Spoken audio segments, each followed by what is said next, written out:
Do you rely on Zillow and tax appraised valuation to value and then price your home? Well, if you do, you actually risk losing thousands of dollars when selling your house. In this video, I'm going to show you exact framework that I use to comp properties and what factors actually affect the value of your home. My name is Ashley Diep. I'm with ProAgent and we help thousands, hundreds of sellers sell their property in any market. It's super important to know the market price of your home and note that this is different than pricing strategy. Pricing strategy is a strategy used around the market value of your home in order in an attempt to get the most for your house or achieve your selling goal. So this is really crucial for many reasons. One, knowing fair market gives you leverage in a negotiation because knowledge is power, and you can use that knowledge and power to see if someone's trying to lowball you, and of course, make that easier for you to counter on offers. Another thing is to avoid future appraisal issues.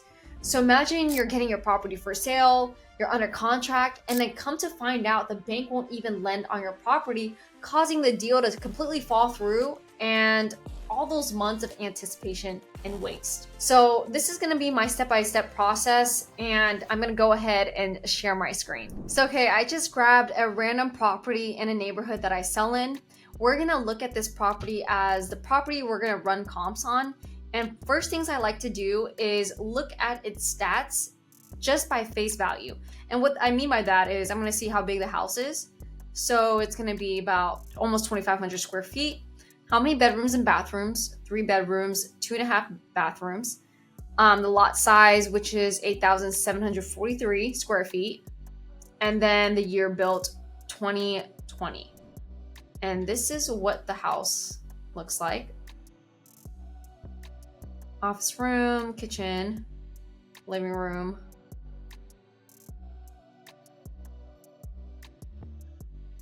Bedrooms. Upstairs. Just so you have an idea, it has a patio in the back. Okay, so what I then like to do is I like to see what properties, what transactions are happening in that exact neighborhood. And I like to stay in the neighborhood. I know some people do by mile radius or even zip code, but I don't really recommend that because once you're going down a street, even another neighborhood, the amenities in another neighborhood can make a big difference on how the houses are selling in that neighborhood. So Katy Crossing, and I'm going to filter to transactions up into the last 6 months. And remember, the sales that happened the most recently are more accurate of what market conditions are right now. And then I like to stay within about a 10% margin of how big the house is. So this one's from 400, about 2,200 square feet. I like to compare houses of similar sizes. And then it pulls up 6 properties. I want to see more data. So I'm just gonna do 2,000 square feet up. Okay, so these are the transactions in the last 6 months. So then from there, what I'm gonna do is I'm gonna look at the active properties. And this is very important because one, they're gonna serve as our active competition.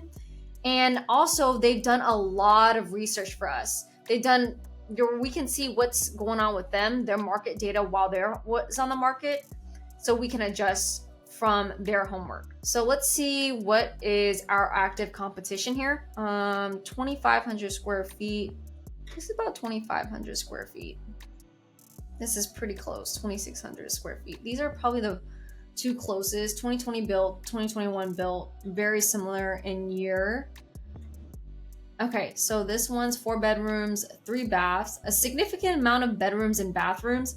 Usually bedrooms don't make as much as a big difference because just because you have a bigger bedroom the same size, that just means the bedroom is a little bit smaller. They have an extra bathroom, so I would say that's amenity.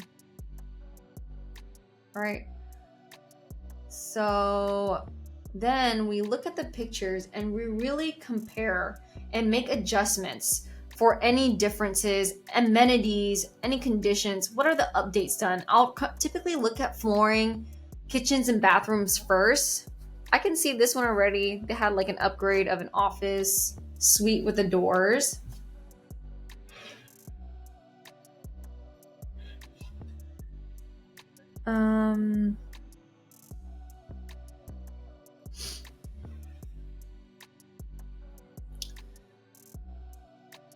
Dining area, living room, also connected to a kitchen island, open concept, pretty updated. Upstairs, carpet. They have a loft area as well. Standing shower and tub. Primary bedroom upstairs. And a patio.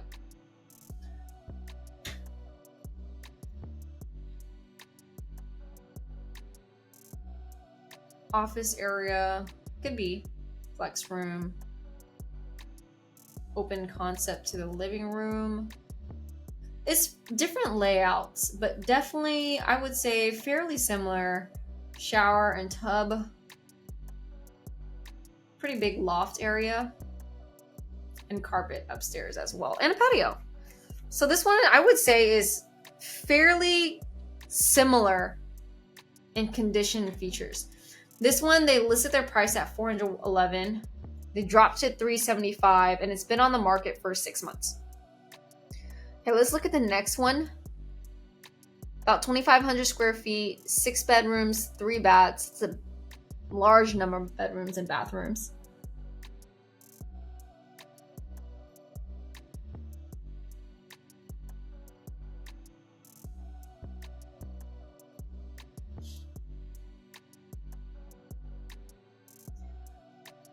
Okay, so extended patio, open concept kitchen, loft area. Similar to the first one that was on the market.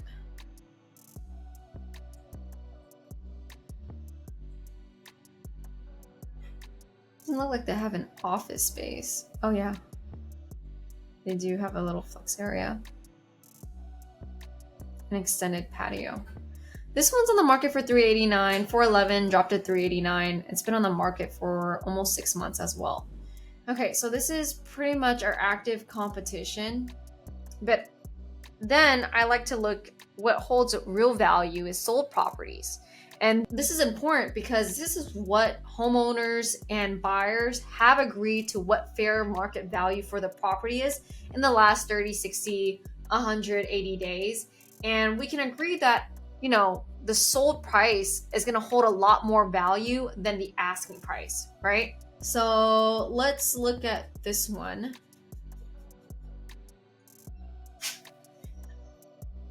This is like very similar.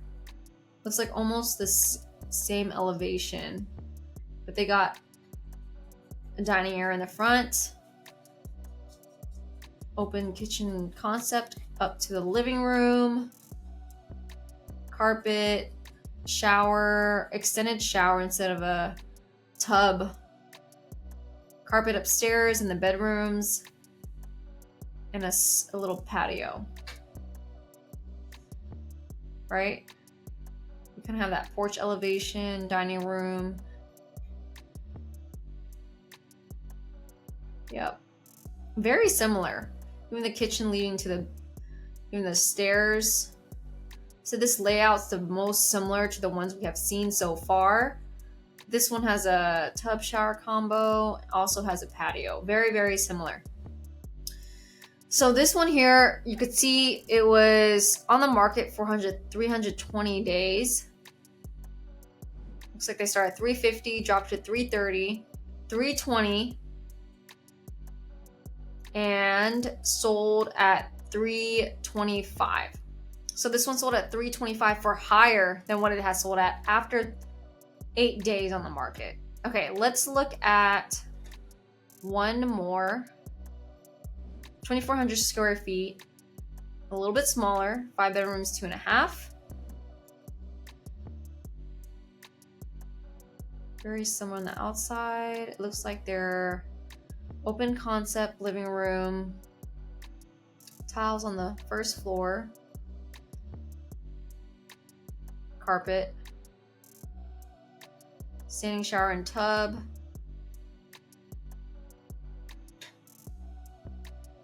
Interesting thing they did there.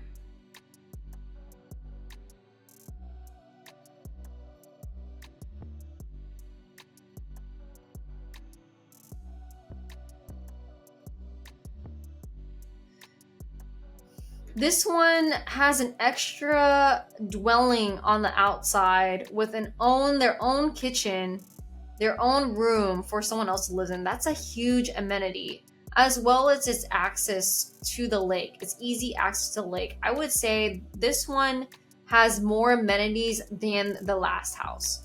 As you see here, this property here, they start at $350. They dropped it to $340 for about almost 3 months on the market. And they sold it for $340. So it sold about almost 20 grand higher than the last house. I'm pretty sure it costed more than $20,000 to create that dwelling outside, and the lake view itself maybe cost that. But it's really the value of what a buyer agrees to, $340. It's still a good value for the house. But that's not really comparable to our property, right? So let's look at another one. This one is 2,300 square feet. It is a lot small. It's 200 square feet smaller. Very similar in the front elevation. Open concept.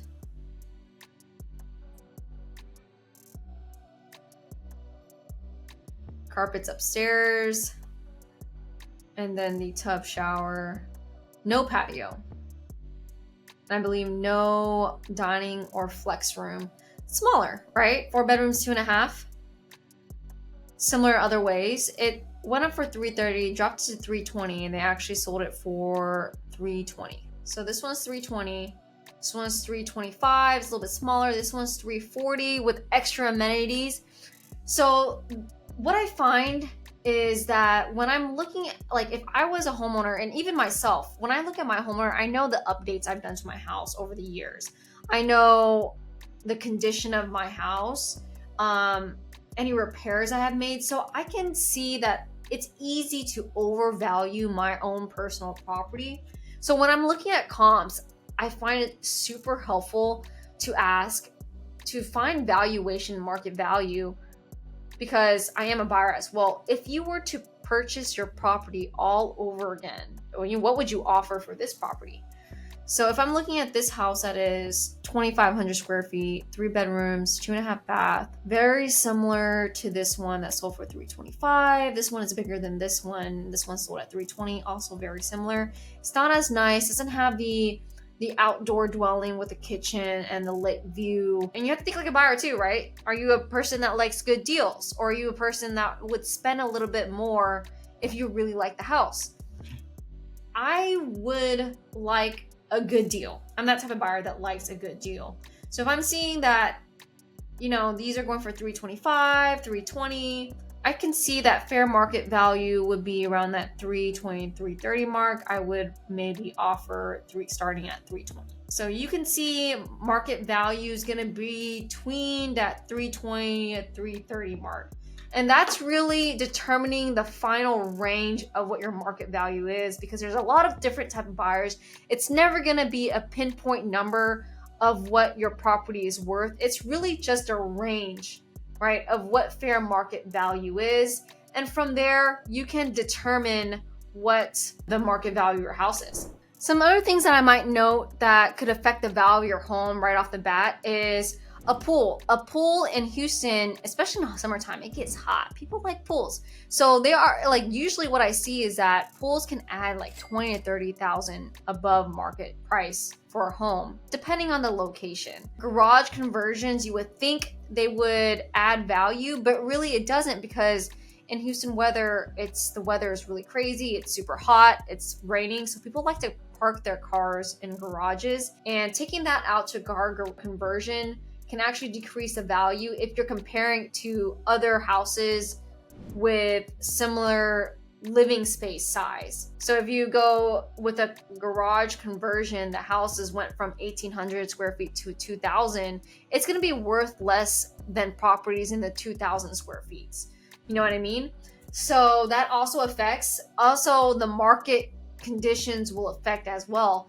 If you're comparing to properties that have sold, how long ago have they sold? Did they sell in the summer markets, the spring market? Are we in winter right now? Summer and spring, there's usually a lot more activity going on, a lot more properties selling for higher prices. Not that much higher, but it may make an impact. Interest rates. Have the interest rates dipped significantly since this property has sold, or has it rose significantly since that property has sold? Interest rates dipping significantly means there's a lot more buyers that are back out in the market, and they're gonna have more purchasing power to offer for more for properties.